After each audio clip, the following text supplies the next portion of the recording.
জীবনের কোনো পরিস্থিতিতে যদি এই দৃশ্যটা আপনার সামনে আসে যে আপনি যাদের থেকে সাপোর্ট পাওয়ার আশা রাখার পরেও সাপোর্ট পাচ্ছেন না, আপনরাই দূরে সরে যাচ্ছে, মনে রাখবেন আপনার আল্লাহ আপনার উপর দয়া করা শুরু করেছেন। সুবহানাল্লাহ। ওই বিপদ থেকে আপনি যাদের সাপোর্ট নিয়ে উঠতে চাচ্ছেন, রব চাচ্ছেন আপনাকে কেউ না করুক সাপোর্ট, আপনার আল্লাহই স্বয়ং আপনাকে সাপোর্ট করতে চাচ্ছে বলেই মানুষকে দূরে সরাই দিচ্ছে। সুবহানাল্লাহ। জীবনে যদি কখনো দেখেন কাছের মানুষ দূরে সরে যাচ্ছে, বেঈমানি করছে, দুই নাম্বারই করছে, চোখ উল্টাই ফেলছে, আপনি বুঝে নেবেন আল্লাহ তাআলা আপনাকে দুনিয়ার আসল চিত্র দেখাচ্ছে। আপনি যেন বুঝতে পারেন আপনার আপন বলতে আল্লাহ ছাড়া, আপনার আপন বলতে আপনার নবী ছাড়া আসলে আর কেউ নাই, আসলে কেউ নাই, আসলে কেউ নাই। আপনার ভালোবাসার অধিকার পাওয়ার একমাত্র আল্লাহর আছে, স্রষ্টা হিসেবে নবীর আছে। আপনার উম্মত হিসেবে আপনি ভালোবাসবেন আপনার নবীকে, আপনি আল্লাহকে ভালোবাসবেন, আপনার নবীকে ভালোবাসবেন। এই বুঝটা দেওয়ার জন্য আল্লাহ অনেক সময় দুনিয়ার এই বাস্তবতা আমাদের সামনে এনে দেয়। অনেক ভাই বোন, ভাই ভাই এমনও আছে মানুষের কথার ফাঁদে পড়ে, ভুল বোঝাবুঝির কারণে কিংবা মেজাজ গরম থাকার কারণে দুই চারটা কথার শিকার হওয়ার কারণে হয়তো কোনো একটা সময় দূরত্ব হয়েছে, কিন্তু এখন একজন আরেকজনের সাথে মিলতে চায়, বসতে চায়। ওনাদের মাথায়ও চলে আসছে বাঁচবো আর কয়দিন, বুড়া তো হয়ে গেছে, কিন্তু ভাইকে এখনো বুকে জড়াতে পারলাম না, অনেক দিন হয়ে গেল। বড় ভাইয়ের মনেও সে তৃষ্ণা থাকে, ছোট ভাইয়ের মনেও সে আকাঙ্ক্ষা থাকে, কিন্তু অনেক দিনের দূরত্বতার কারণে, লজ্জাবোধের কারণে তারা মিলতে পারে না। আমি আমার ভাইদেরকে, যুবক ভাইদেরকে অনুরোধ জানাবো, যদি এরকম কোনো ফ্যামিলি কন্ডিশন হয়, আপনারা যুবকরা মিলে, ভাইরা মিলে, চাস্তো ভাই জ্যাঠতো ভাইরা মিলেই আপনারা উদ্যোগটা নেন, ভাই ভাইকে যেন জড়াই ধরতে পারে, ভুল বুঝাবুঝি যেন শেষ হয়ে যায়। কথা বলেন ঠিক কিনা? বান্দা বান্দাকে মিলানোর কাজ করবে, আল্লাহ সেটা দেখে গুনাহ মাফ করে দিবে। সুবহানাল্লাহ। আমি শুনি না, আরো জোরে বলেন। মিলে থাকেন, কেউ মিলে থাকতে না চাইলে তার আল্লাহরে সে জবাব দিবে। আপনার পক্ষ থেকে আপনি ক্লিয়ার থাকেন, মানুষের উপকার করবেন, থ্যাংক ইউ পাওয়ার আশা রাখবেন না, করতেই থাকবেন। কেন? সে আপনার রবের বান্দা, আপনি বান্দার জন্য করবেন, ওই বান্দার আল্লাহ আপনার জন্য করবে। আমরা অনেক সময় বলি তার এত উপকার করছি, সে আমার সাথে ডাইরেক্ট চোখ উল্টাই ফেলছে, বা এটা দুনিয়ার নিয়ম। আল্লাহ তো এটাই বুঝাতে চায়, এটা দুনিয়া, এটা জান্নাত নয়। আল্লাহর কাছে সবসময় একটা ফরিয়াদ করবেন, আল্লাহ তুমি আমাকে যতদিন ইচ্ছা এই দুনিয়ায় রাখিও, কিন্তু সে থাকাটা যেন তোমার পছন্দের হয়। আল্লাহ যতদিন আমার নিঃশ্বাস চলবে, সেই নিঃশ্বাসটা যেন তোমার পছন্দের সময় কাটে। আল্লাহ আমাকে তুমি যতদিন রাখবা সুস্থভাবে রেখিও, অসুস্থ বানিয়ে কারো উপর যেন আমাকে বোঝা না হতে হয়। কারণ অসুস্থ হলে অনেক সময় আপনরা পর্যন্ত ভর মনে করে। প্রস্রাব পায়খানা যখন অসুস্থতার কারণে বিছানায় করা লাগে, মানুষ ঘেন্না করে, এই ঘেন্নাটা দেখে রুগীরও নিজের অস্বস্তি বোধ হয়। কথা বলেন ঠিক কিনা? আল্লাহ আমি যেন সুস্থ থাকতে থাকতে ঈমান নিয়ে ইজ্জতের সাথে দুনিয়ার থেকে যেতে পারি, সে তৌফিক তুমি আমাকে দিও। মাওলা যতদিন আমি বেঁচে থাকবো তোমার বান্দা, জীবনের শেষ নিঃশ্বাস পর্যন্ত কখনো যেন কারো কাছে হাত পাততে না হয় আমায়, সেই রিজিকের ব্যবস্থা তুমি করে দিও। আল্লাহ গো, আমি যখন দুনিয়াতে থাকবো না, আমার সন্তানদের ব্রেইনে মনে তুমি এমন নূরের আলো দান করিও, তারা যেন মা বাবার জন্য অন্তত হাজার ব্যস্ততার ভিতরে একটু যেন দোয়ার হাতটা তোমার দরবারে তুলে এমন সন্তান ব্যবস্থা করে দিও। আল্লাহর কাছে এই দোয়াগুলা করা যাবে ইনশাআল্লাহ? আওয়াজ শুনি নাই। এগুলো কি আমাদের জন্য ভালো হবে না খারাপ হবে? যত উত্তম দোয়া আছে, সবচাইতে উত্তম দোয়ার মধ্যে এগুলা অন্যতম উত্তম দোয়া। কি বলেন আপনারা? একমত আছেন তো? সবাই সবাই একমত আছেন তো? কারণ আমরা ইজ্জতের জীবন চাই, বেইজ্জতি হয়ে মরতে চাই না। কথা বলেন ঠিক কিনা? আমরা মানুষের উপকার করে মরতে চাই, কারো উপর বোঝা হয়ে, অপমানিত হয়ে মরতে চাই। আল্লাহ পাক আমাদের সবার উপর সে দয়া দান করুক, আমিন। ফাজকুরুনি আযকুরুকুম, ফাজকুরুনি আযকুরুকুম। আপনি নীরবে একা রুমে বসে আপন রবকে ডাকছেন, জিকির করছেন, ওখান থেকে রব ডাক দিয়ে বলে, বান্দা ফাযকুরুনি আযকুরুকুম, তুমি আমাকে ডাকো, আমি তোমার ডাকে উত্তর দিয়ে দিব। সুবহানাল্লাহ। বান্দা তুমি আমাকে ডাকতে থাকো, আমি আল্লাহ তোমার সমস্যাকে সমাধান করে দিব। সুবহানাল্লাহ। বান্দারে রিজিক কমতি হয়ে তুমি ডাকতে থাকো, আমি আল্লাহ রাজ্জাক তোমাকে রিজিক দিয়ে ভরপুর করে দিব। বান্দা যখন ডাকতে থাকে গভীর রাতে, রব্বুল আলামিন জিজ্ঞেস করে ফেরেশতাকে, ও ফেরেশতা, আমার বান্দা এভাবে ডাকছে কেন, তার কিছু প্রয়োজন আছে কিনা জিজ্ঞেস করো, আমি আল্লাহ দান করতে প্রস্তুত। সুবহানাল্লাহ। কারো ডাক রব আশা করে না।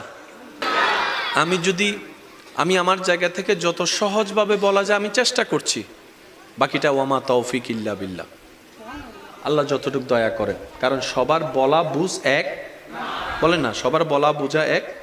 তবে আমি আমার প্রেমিক ভাইদের কাছে একটা জিনিস জানতে চাই, আমরা কি লস চাই নাকি লাভ চাই?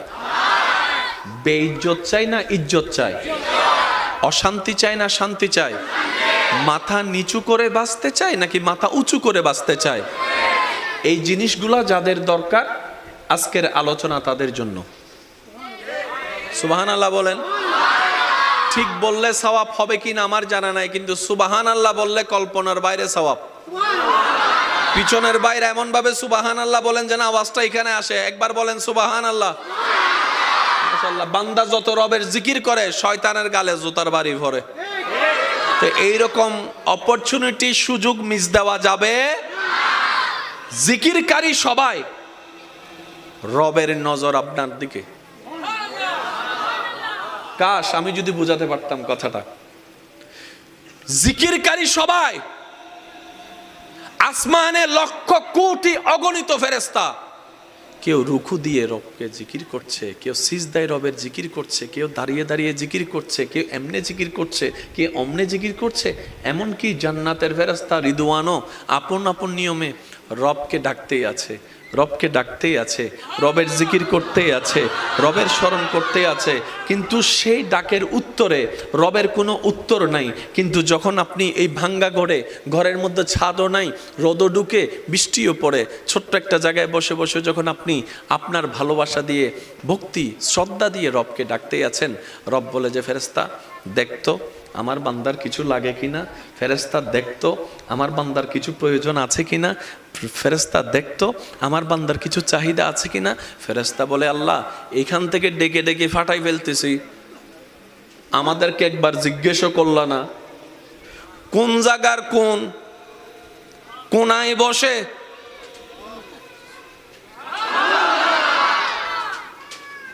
আশেকদের একটু মনের কানটা চাচ্ছি।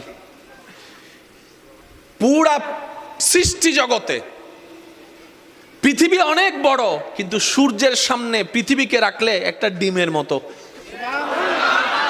ওই বিশ্বজাহানের স্রষ্টা ফেরেশতাকে বলছে দেখতো আমার বান্দার কিছু লাগে কিনা। এবার ফেরেশতাই বলে, আল্লাহ সিদরাতুল মুনতাহায় তোমাকে জিকির করা হয়, প্রথম আসমান দ্বিতীয় আসমান সব জায়গায় তোমার জিকির, সূর্য করে তোমার জিকির, চন্দ্র করে তোমার জিকির, নেপচুন করে তোমার জিকির, প্লুটো করে তোমার জিকির, গ্যালাক্সি করে তোমার জিকির, এত সৃষ্টি তোমার জিকির করে, কারো কিছু প্রয়োজন আছে কিনা তো জিজ্ঞেস করো নাই। কোন জায়গার কে? এই বিশ্বের মধ্যে সূর্যের চাইতে অনেক গুণ ছোট পৃথিবী। এই পৃথিবীর মধ্যে কিছু দেশ, কিছু মহাদেশ বাংলাদেশকে গিলে খেয়ে ফেলতে পারবে এমন অনেক মহাদেশ আছে। এত বড় বড় মহাদেশের চাইতে ছোট একটা দেশ, এই দেশের 64 জেলার একটা জেলা, এই চট্টগ্রামের এতগুলা থানার একটা থানা। জোরে বলেন, আরো জোরে। এই থানার এতগুলা জায়গার মধ্যে একটা জায়গার কোণার মধ্যে বসে আছে, আর তুমি ওখান থেকে শুনছো।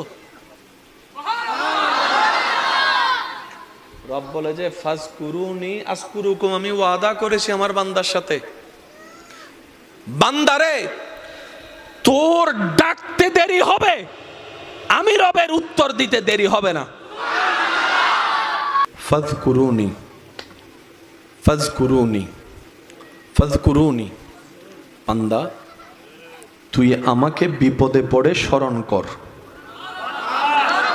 আযকুরুকুম, আমি তোকে বিপদ থেকে উদ্ধার করার মাধ্যমে স্মরণ করব। সুবহানাল্লাহ। ফাযকুরুনি, পারিবারিক অশান্তি হলে আমাকে একবার স্মরণ কর। আযকুরুকুম, শান্তি দিয়ে আমি আল্লাহ তোকে স্মরণ করব। সুবহানাল্লাহ। ফাযকুরুনি, তুই অভাবে পড়ে স্মরণ কর। আযকুরুকুম, আমি সচ্ছলতা দিয়ে তোকে স্মরণ করব। ফাযকুরুনি, তুই অসুস্থ হয়ে স্মরণ কর। আযকুরুকুম, আমি আল্লাহ তোকে সুস্থতা দান করে স্মরণ করব। সুবহানাল্লাহ। ফাযকুরুনি, বান্দারে তুই ঋণের মধ্যে পড়ে আমাকে স্মরণ কর। আযকুরুকুম, ঋণ থেকে মুক্তি করার মাধ্যমে আমি আল্লাহ তোকে স্মরণ করব। ফাযকুরুনি, মজলুম হয়ে অত্যাচারিত যদি হস তুই আমাকে স্মরণ কর। আযকুরুকুম, ন্যায় বিচার করে এর মাধ্যমে আমি আল্লাহ তোকে স্মরণ করব। সুবহানাল্লাহ। ফাযকুরুনি, আশেপাশের পরিবার বাহিরের মানুষের অত্যাচারে পড়ে তুই কষ্ট পেয়ে আমাকে স্মরণ কর। আযকুরুকুম, আমি সে কষ্টটাকে শান্তিতে রূপান্তর করে তোকে স্মরণ করব, তোকে স্মরণ করব, তোকে স্মরণ করব। বান্দারে তুই সারাটা জীবনে হাজার ব্যস্ততার ভিতরে আমি রবকে স্মরণ করার জন্য কিছু কিছু সময় তুই বের করে নে। আমি আল্লাহ কিছু সময় বরাদ্দ করে দিলাম, যেমন 5 ওয়াক্ত নামাজ। এইভাবে তুই স্মরণ কর। ব্যবসার মাঝে তুই স্মরণ কর, চাকরির মাঝখানে তুই স্মরণ কর, রান্নার মাঝখানে তুই স্মরণ কর, কাপড় ধোয়ার মাঝখানে তুই স্মরণ কর, চলাচলের মাধ্যমে তুই স্মরণ কর, হাঁটার মধ্যে তুই আমাকে স্মরণ কর, বসার মধ্যে স্মরণ কর, শোয়ার মধ্যে স্মরণ কর, খাওয়ার আগে স্মরণ কর, খাওয়ার পরে স্মরণ কর। বান্দারে তুই যদি কোনো রকম দুনিয়ার ব্যস্ত সময়ের অল্প জীবনে আমাকে স্মরণ করতে করতে নবীর প্রেম নিয়ে যদি স্মরণ করতে করতে কবরে আসতে পারস, যে কবরে তোরে কেউ মনে রাখবে না, আমি আল্লাহর রহমত সেখানে তোকে স্মরণ করব। হাসরও স্মরণ করব। Deal final. দোকান থেকে জিনিস নেয় কিভাবে? টাকা দেয়, জিনিস। আর কোন ঝগড়া আছে? রব বলে যে তুই এখানে স্মরণ কর, পিছন পর্যন্ত আমি ওইখানে স্মরণ করব। তুই আমার এখানে মনে রাখ, আমি তোর ওইখানে মনে রাখবো। তুই এখানে আমার জন্য কর, ওইখানে আসলে আমি তোর জন্য করব। ডিল। ইন্নামা তারাজু রহম ফরিব। Deal, deal. এই ডিলটাকে যারা ডিলে রেখে কবরে যেতে পারে, ইজ্জত তাদের জন্য, রহমত তাদের জন্য, সম্মান তাদের জন্য, নবীর সুপারিশ তাদের জন্য।